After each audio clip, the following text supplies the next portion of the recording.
Hello to all, कैसे हैं आप सभी। उम्मीद करती हूँ आप सभी अच्छे से होंगे और अपनी बीपीएससी की तैयारी कर रहे होंगे। मैं शाइस्ता आप सभी का हार्दिक स्वागत करती हूँ नची टेक गुरुकुलम के इस प्लेटफॉर्म पर, जहाँ पर आप सभी को बीपीएससी की तैयारी करवाई जा रही है। और हम लोगों ने मॉडर्न इंडिया में बहुत सारे टॉपिक कर लिए हैं अब तक। भारतीय राष्ट्रीय आंदोलन का हमारा तीसरा चरण का ये आखिरी क्लास है, तो कोशिश कीजिए इन वीडियोस को शुरू से लेकर आखिरी तक देखिए। और आज की क्लास बहुत महत्वपूर्ण होने वाली है, तो बिना स्किप किए हुए पूरे वीडियोस को आप लोग देखें।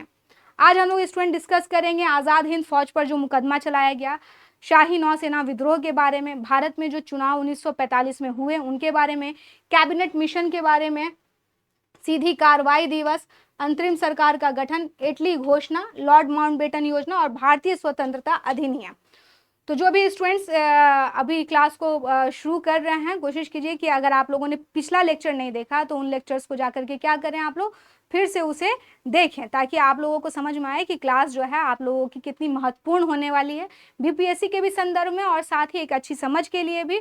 और दूसरी बात है, यदि आप कोई भी कॉम्पिटिटिव एग्जाम की तैयारी कर रहे हैं उसके लिए भी ये क्लास आपकी बहुत फायदेमंद होने वाली है। तो कोशिश कीजिए कि आप लोग क्या करें, इस क्लास को ज्वाइन करें।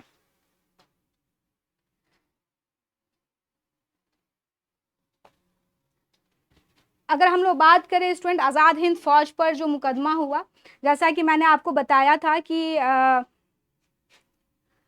सुभाष चंद्र बोस की मृत्यु हो गई थी। आज़ाद हिंद फौज जो थी वो हमारे भारत के उत्तर पूर्वी एरिया में थी, और वहाँ पर सिपाहियों ने क्या कर दिया था, वहाँ के कमांडर्स ने बाद में जो है द्वितीय विश्व युद्ध चल रहा था, ब्रिटेन की स्थिति अच्छी होती है तो बाद में वहाँ के कमांडर्स को क्या करता, आत्मसमर्पण करना पड़ जाता है। और इन पर जो है निष्ठा की शपथ, यानी कि जो निष्ठा की शपथ होती है उसको तोड़ने का आरोप लगाया गया, और इन पर एक मुकदमा चलाया जाता है जिसको हम लोग लाल किला मुकदमा के रूप में जानते हैं। और आज़ाद हिंद फौज के जो ये लोग थे जिन पर ये मुकदमा चलाया गया था, इसमें colonel Gurbaksh Singh, colonel Prem Sahgal, major Shahnawaz, इन सभी पर मुकदमा चलाया गया। स्टूडेंट 5 से लेकर के 11 नवंबर तक एक छोटा मुकदमा चलाया गया, और उसके बाद जो है इन्हें फांसी की सजा सुना दी गई। लेकिन जो बचाव पक्ष था, जिसमें हम देखते हैं भूला भाई देसाई के नेतृत्व में जो है यह बचाव पक्ष उतरा, और इसमें लगभग 25 साल के बाद पंडित जवाहरलाल नेहरू ने बैरिस्टर का अपना कोट पहना, और उस कोट को पहनने के बाद इन्होंने अदालत में बहस करी। सिर्फ वही नहीं थे, अरुण आसिफ अली थी, कारजू थे, प्रेम सहगल थे, तो इन सभी लोगों ने जो है तेज बहादुर सप्रू थे, इन सभी लोगों ने जो है जो आईएनए के कमांडर्स थे उनके खिलाफ में जो मुकदमा चल रहा था लाल किला में, उसमें उसकी पैरवी कर रहे थे। लेकिन लाल किले मुकदमे में जो है उन पर निष्ठा की शपथ तोड़ने का आरोप लगाकर उन्हें फांसी की सजा दे दी जाती है। इससे भारतीय जनता बहुत आहत होती है, और हर जगह पूरे भारत में आज़ाद हिंद फौज को लेकर के एक बहुत ही लोगों के मन में सम्मान था। सुभाष चंद्र बोस जी नहीं थे, और कांग्रेस के भी लीडर जो कि सुभाष चंद्र बोस से बहुत उनका सम्मान करते थे, क्योंकि आप लोगों ने पढ़ा होगा, मैंने बताया था कि वो 2 टर्म तो भारत में जो है इंडियन नेशनल कांग्रेस के अध्यक्ष भी रहे हुए थे। तो इस तरह से एक सिंपैथी बहुत ज़बरदस्त थी, तो लोगों ने इसका बहुत जमकर विरोध किया। बाद में उस समय जो वायसराय थे उन्होंने क्या किया, अपने पावर का यूज़ करते हुए इनकी माफ़ी की सज़ा को ख़त्म किया, और 12 नवंबर 1945 को हम देखते हैं आज़ाद हिंद फौज दिवस के रूप में मनाया गया। ये इंपॉर्टेंट था, जो चीज़ें रह गई थी उसे इस क्लास में हम लोग समअप भी कर लेंगे। तो ये था स्टूडेंट आज़ाद हिंद फौज पर मुकदमा। भारत में अगर बात करें चुनाव 1945 में, तो जो ब्रिटेन में अभी तक कंजर्वेटिव पार्टी की सरकार थी, और उसके प्रधानमंत्री कौन थे, वेस्टन चर्चिल थे स्टूडेंट। लेकिन 1945 में वहाँ चुनाव हुए और वहाँ पर सरकार बदल गई। अब जो सरकार आई वह लेबर पार्टी की सरकार थी, और लेबर पार्टी की तरफ से जो प्रधानमंत्री हुए उनका नाम क्या था, यह एटली थे, क्लेमेंट एटली इनका नाम था। इन्होंने जैसे ये प्रधानमंत्री बने तो इन्होंने क्या किया स्टूडेंट, इन्होंने सर पैंथिक लॉरेंस को भारत सचिव बनाया।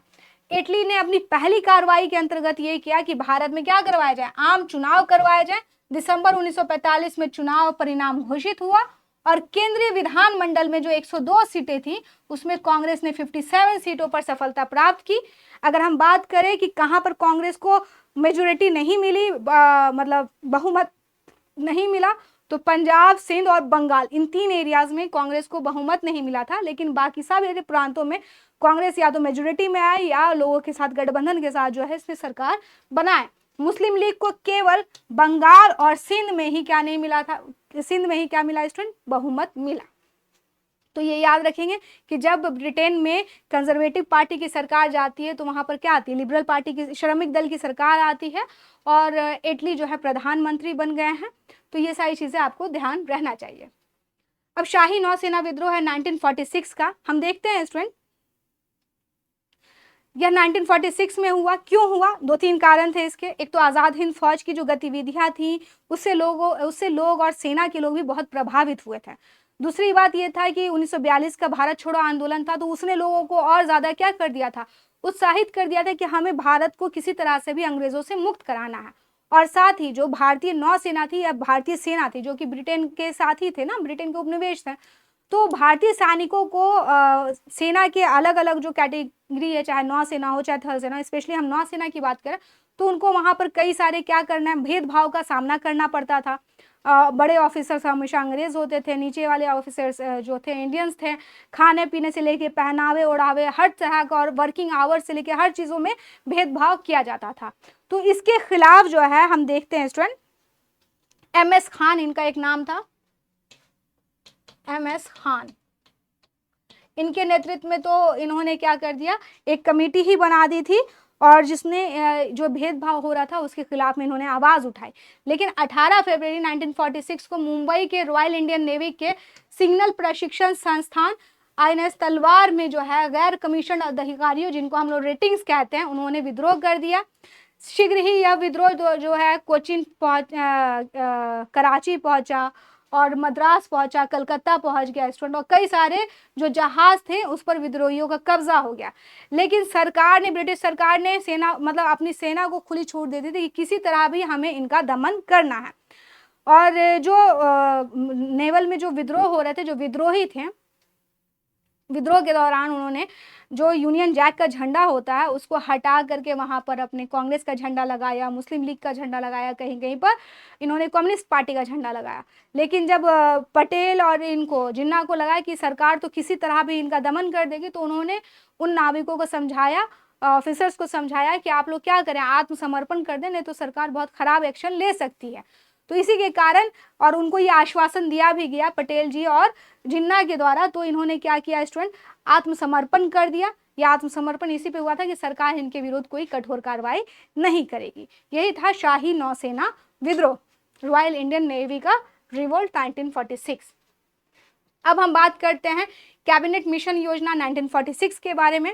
जैसा कि मैंने आपको बताया कि लेबर पार्टी की सरकार आ गई थी, तो जो एटली थे उन्होंने कहा कि भारतीय नेताओं से हमें क्या करना होगा, अनौपचारिक बातचीत करनी होगी, ताकि हम क्या कर सके, वहां पर कुछ जो है सकारात्मक चीजें वहां पर हम कर सकें। इसके लिए उन्होंने जो है बातचीत करने के लिए एक संसदीय दल, कैबिनेट मिशन को क्या किया, इन्होंने भारत भेजने का निर्णय लिया स्टूडेंट। 29 मार्च 1946 को जो है कैबिनेट मिशन कहाँ आता है, भारत आता है। और इसमें जो लोग थे, जो शामिल सदस्य थे, ये इंपॉर्टेंट है, sir Stafford Cripps, GV Alexander और पैंथिक लॉरेंस, ये जो थे, पैंथिक लॉरेंस इसके अध्यक्ष थे, या भारत आते हैं।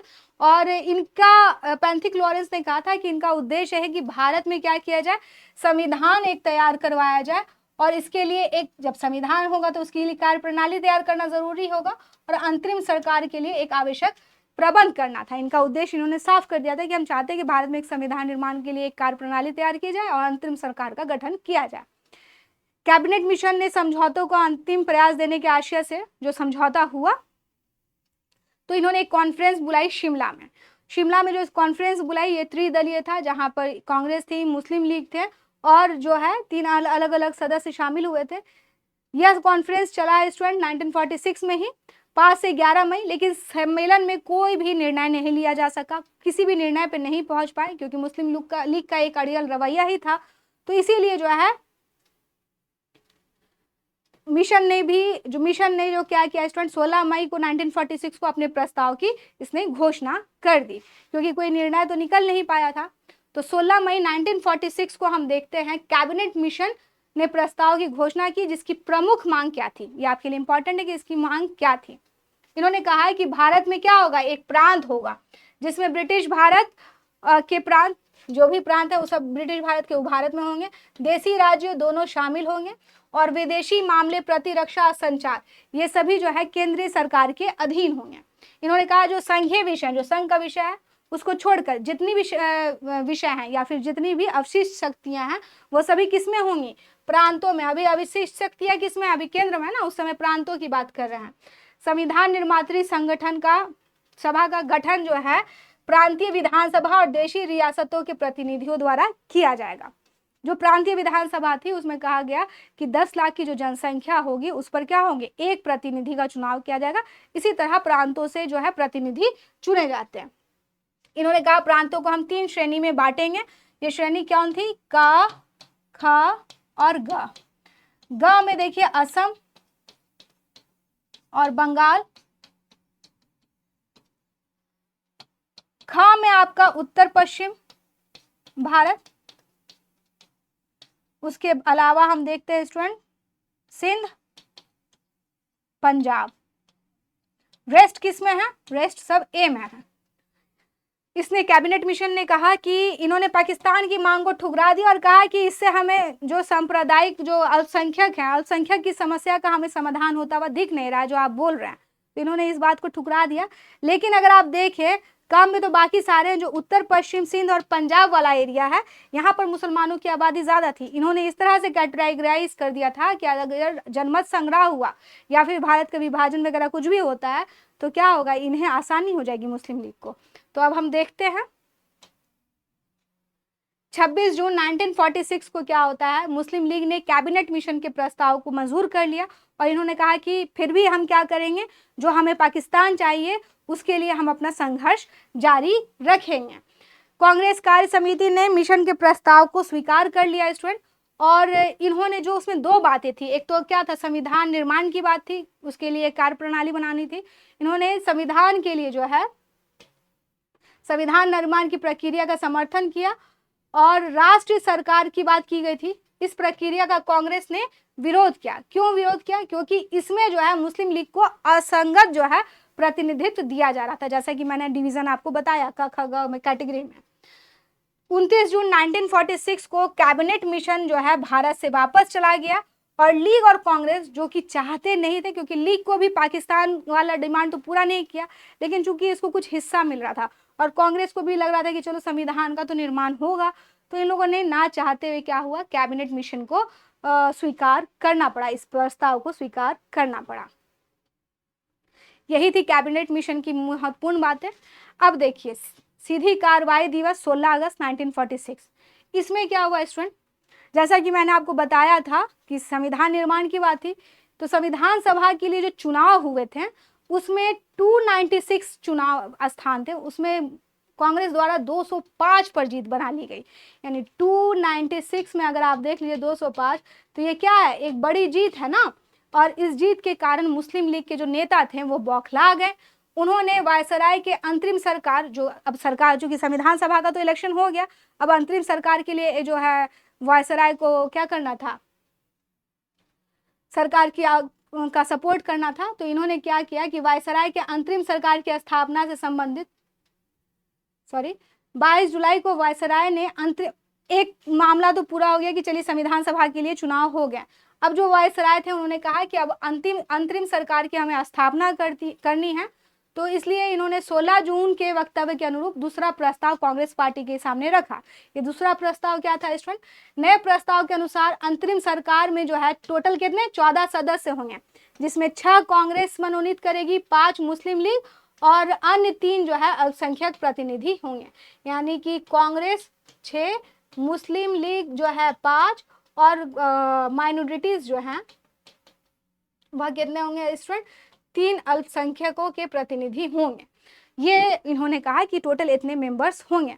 मुस्लिम लीग को वायसराय का यह प्रस्ताव जो है मंजूर नहीं हुआ और उसने एक प्रस्ताव पारित किया। इसने प्रस्ताव पारित किया और जो है इन्होंने कहा कि हम जो है, क्योंकि हमें क्या चाहिए, हमें पाकिस्तान चाहिए, तो हम इसके लिए अब सीधी कार्रवाई करेंगे। सीधी कार्रवाई का इनका अर्थ ये नहीं था कि मेल जोल करेंगे, भाईचारा करेंगे।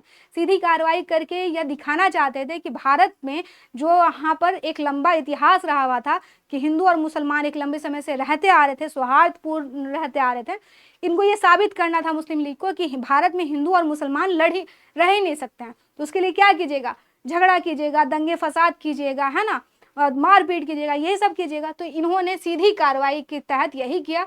16 अगस्त 1946 को लीग ने सीधी कार्रवाई की शुरुआत कर दी और इसका उद्देश्य क्या था, देश के विभिन्न भागों में सांप्रदायिक दंगे फैलाना और इस तरह का आतंक का माहौल बना देना जिससे यह सिद्ध हो जाए कि हिंदू मुसलमान तो किसी भी हालत में भारत में रह ही नहीं सकते हैं। प्रत्यक्ष कार्रवाई के दौरान कलकत्ता में खासकर अगर हम बात करें तो कलकत्ता में बहुत भीषण नरसंहार हुए स्टूडेंट, नोआखली में हुए, बिहार में हुए, मध्य प्रांत में हुए, गुजरात में हुए, कई जगह जो है भारत में जो है भारत का कई क्षेत्र जो है उस सांप्रदायिक दंगों के आग में जो है झुलस गया। किसके कारण, मुस्लिम लीग के कारण, क्योंकि इनको ये साबित करना था। कभी कभी इतिहास में कुछ लोग ऐसे जिद्दी होते हैं कि आप जो है उसका खामियाजा भुगतते हैं। मुस्लिम लीग भी उसी में से एक थी जिनको नफरत दिखा करके ये सिद्ध करना था कि हम रह नहीं सकते हैं। जबकि भारत का एक लंबा इतिहास रहा है कि भारत में हमेशा से विभिन्न धर्मों, संप्रदाय और विचारों के लोग रहते हैं। आज भी भारत में रह रहे हैं, प्राचीन काल में भी भारत में रह रहे थे, मध्यकाल में भी रह रहे थे, मगर ये कुछ और ही प्रूफ करना चाहते थे। तो हम देखते हैं अंतरिम सरकार का गठन होता है स्टूडेंट। कांग्रेस द्वारा वायसराय का जो नया प्रयास था, एक तो संविधान सभा के लिए कांग्रेस मान गई, अब जो नया प्रयास था कि अंतरिम सरकार का गठन होगा, तो इसके प्रयास को इन्होंने स्वीकार कर लिया स्टूडेंट, कांग्रेस ने। और 1 अगस्त 1946 को वेवेल ने कांग्रेस अध्यक्ष जवाहरलाल नेहरू को आमंत्रित किया कि आप आइए और क्या कीजिए, अंतरिम सरकार का गठन कीजिए। 24 अगस्त 1946 को हम देखते हैं पंडित जवाहरलाल नेहरू जी के नेतृत्व में पहली अंतरिम राष्ट्रीय सरकार की घोषणा हुई जिसमें मुस्लिम लीग की भागीदारी नहीं थी। जो 5 स्थान रखे गए थे उन्होंने उसे खाली छोड़ दिया था, वो आए ही नहीं। जवाहरलाल नेहरू ने 2 सितंबर 1946 को 11 अन्य सदस्यों के साथ क्या किया, अपने पद की शपथ ली स्टूडेंट, और जो 5 सीटें थी मुस्लिम लीग की उसे उन्होंने खाली छोड़ दिया था कि जब इनका मन होगा तो ये आ जाएंगे। मुस्लिम लीग के अंतरिम सरकार में शामिल हम देखते हैं 26 अक्टूबर 1946 को अंतरिम सरकार में 3 मूल सदस्य जो थे उनके स्थान पर लीग के 5 प्रतिनिधि शामिल हो जाते हैं। लेकिन जो ये लीग के 5 प्रतिनिधि शामिल होते हैं, इनका उद्देश्य ये नहीं था कि सरकार की मदद की जाए, इनका उद्देश्य ये था कि किसी तरह जो है सरकार के हर कामों में क्या किया जाए, व्यवधान डाला जाए, समस्याएं दी जाए उन्हें, और अपने पाकिस्तान की मांग को जो है हम लगातार वहां पर उठाते रहेंगे और एक तरह का दबाव बनाते रहेंगे। इनका उद्देश्य यही था। यहाँ पर 20 नवंबर को हम देखते हैं वायसराय ने संविधान सभा की जो पहली बैठक होने वाली थी उसके लिए कहा कि चलिए निर्वाचित सदस्यों को आमंत्रित किया जाए।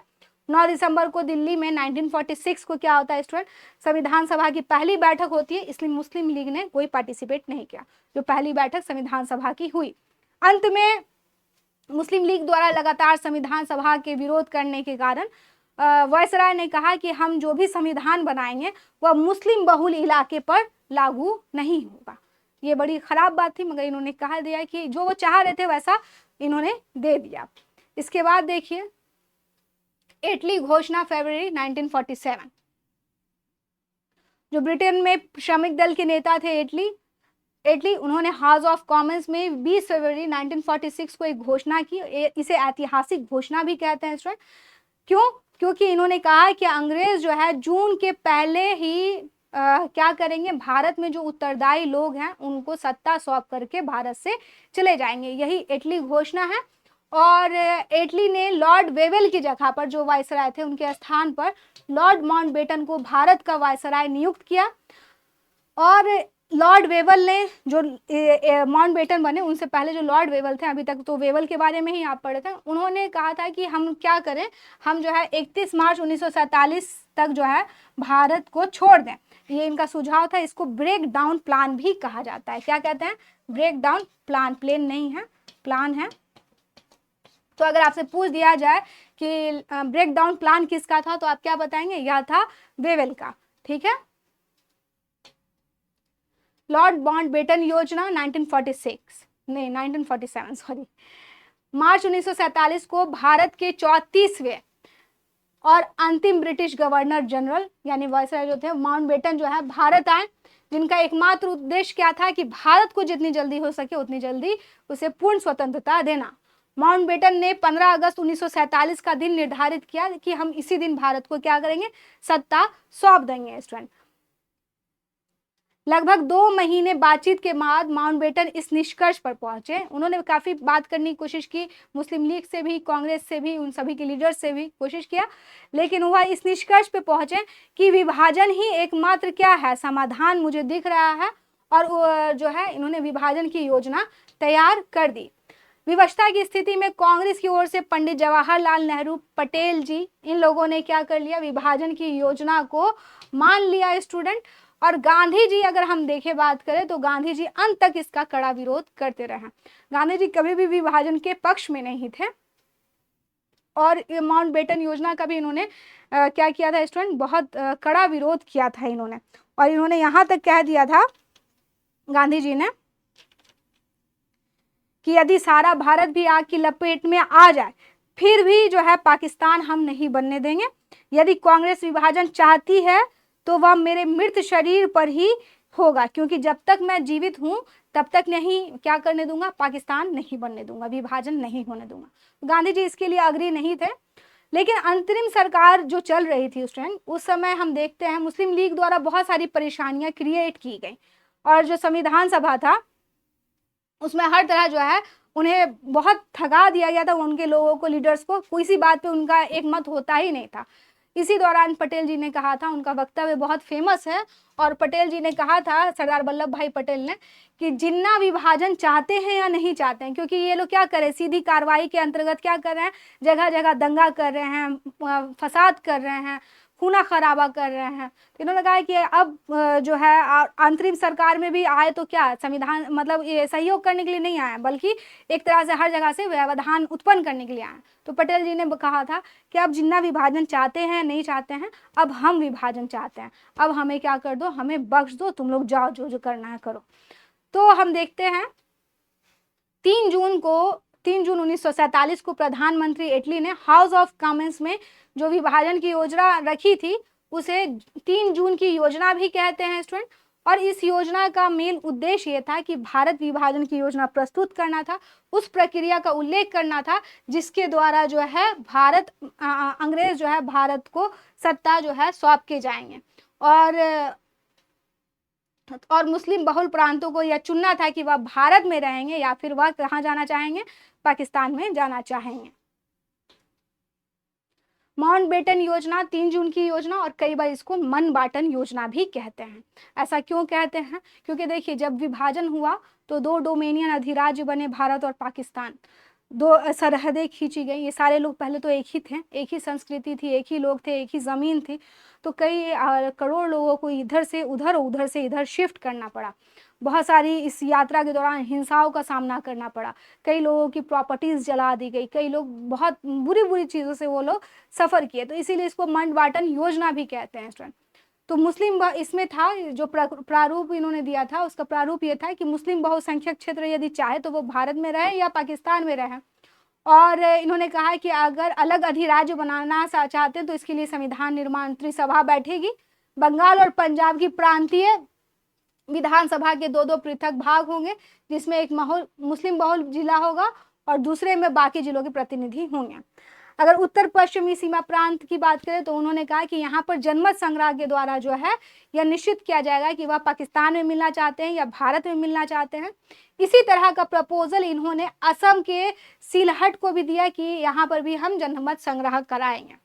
सिंध और बलूचिस्तान के मामले में इन्होंने कहा कि जो प्रांतीय विधानमंडल हैं उन्हें सीधे निर्णय लेने का अधिकार है, वहाँ की जो प्रांत की विधानमंडल है वो निर्णय ले कि वह क्या करना चाहती है। पंजाब, बंगाल और असम के विभाजन हेतु एक सीमा आयोग का गठन किया गया। राजवाड़ों को इस बात का निर्णय लेना था कि वह भारत में रहना चाहते हैं या फिर पाकिस्तान में रहना चाहते हैं। यही था माउंटबेटन योजना, 3 जून की योजना या माउंटबेटन योजना। कांग्रेस कार्य समिति ने 12 जून को, कांग्रेस महासमिति ने 14-15 जून को जो है इस योजना को स्वीकार कर लिया स्टूडेंट अपनी बैठक में। और नेहरू, पंत और पटेल, कृपलानी जी, इन सभी ने, और बाद में गांधी जी को भी अंततः क्या करना पड़ा, विभाजन को स्वीकार करना पड़ा। वो चाहते तो नहीं थे, लेकिन जितनी हिंसा की घटनाएं हो रही थी और ये सारी चीजें हो रही थी, कर ही क्या सकते थे आप। उस समय की परिस्थितियां बिल्कुल अलग थी। आज हम यहाँ से बैठ के कोई निर्णय नहीं ले सकते हैं। जब आप चारों तरफ हिंसाएं देख रहे होंगे और इस तरह की चीजें देख रहे होंगे, तो आप भी सोच लीजिए उस समय क्या हाल हुआ होगा, जबकि कोई भी भारतीय नेता नहीं चाहते थे कि विभाजन हो।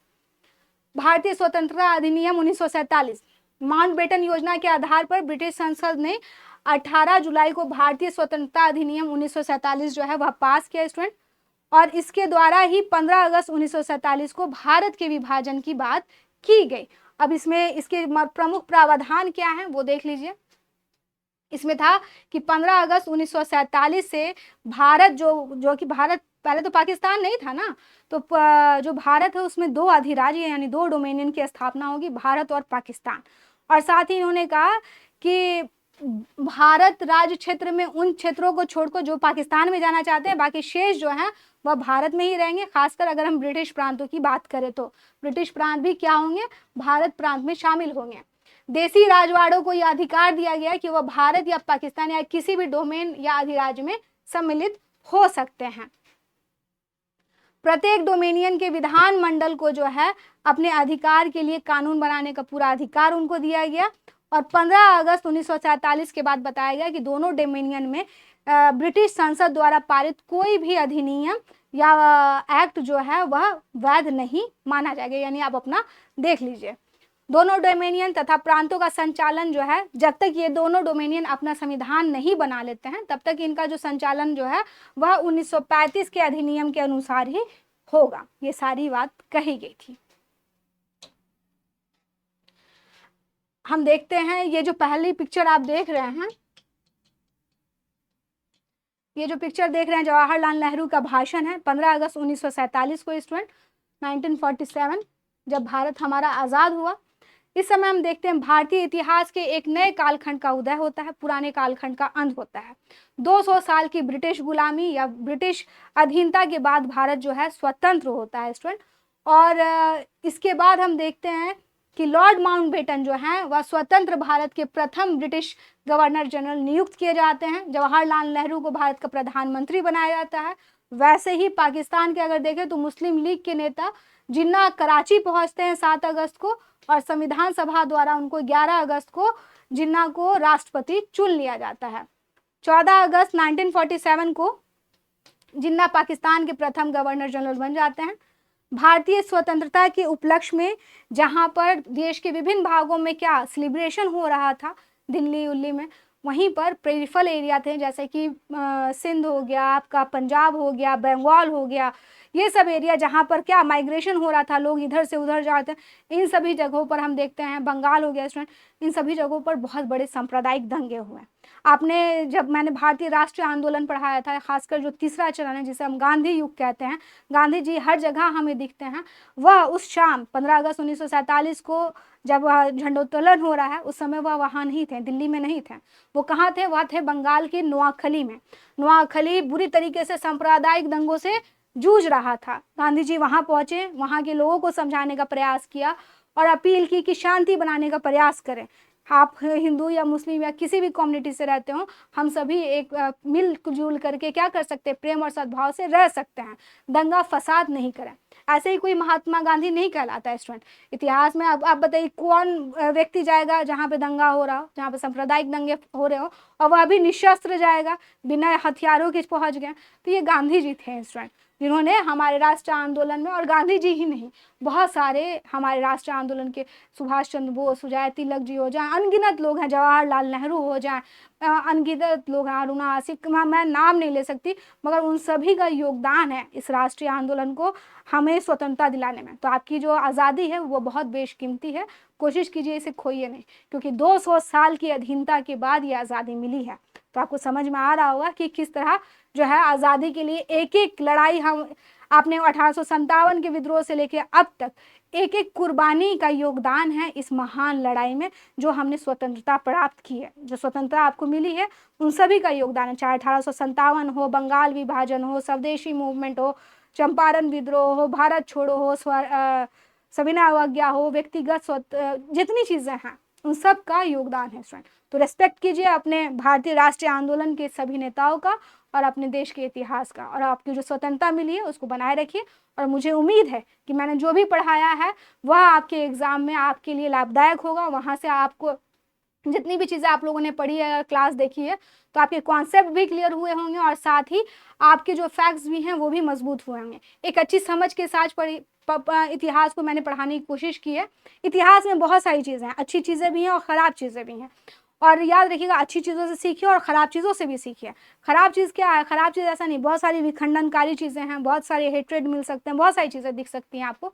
तो उससे इतिहास के विद्यार्थी क्या समझ सकते हैं? वो ये समझ सकते हैं कि हमें विभाजनकारी और विखंडित चीज़ों की तरफ आकर्षित नहीं होकर के हमेशा मानवता, प्रेम, सौहार्द, इन तरह की चीज़ों को हमेशा क्या करना होगा, उसे अपने उच्च आदर्शों में समाहित करना होगा, जैसे हमारे राष्ट्रीय आंदोलन के जो लीडर्स थे, जो नेता थे, वो कर रहे थे। तो ऐसा प्रयास आप भी कीजिए, एक अच्छे ह्यूमन बीइंग बनिए और अपने देश को मजबूत कीजिए, है ना। तो मैं उम्मीद करती हूँ आपको ये क्लास अच्छी लगी होगी। अच्छी लगे तो क्लास को लाइक कीजिए, अपनों के बीच में इस वीडियोस को शेयर कीजिए, और साथ ही अगर आप इस चैनल पर नए हैं तो चैनल को सब्सक्राइब भी कीजिए। मुझे दीजिए इजाज़त, फिर मिलते हैं नेक्स्ट में। धन्यवाद।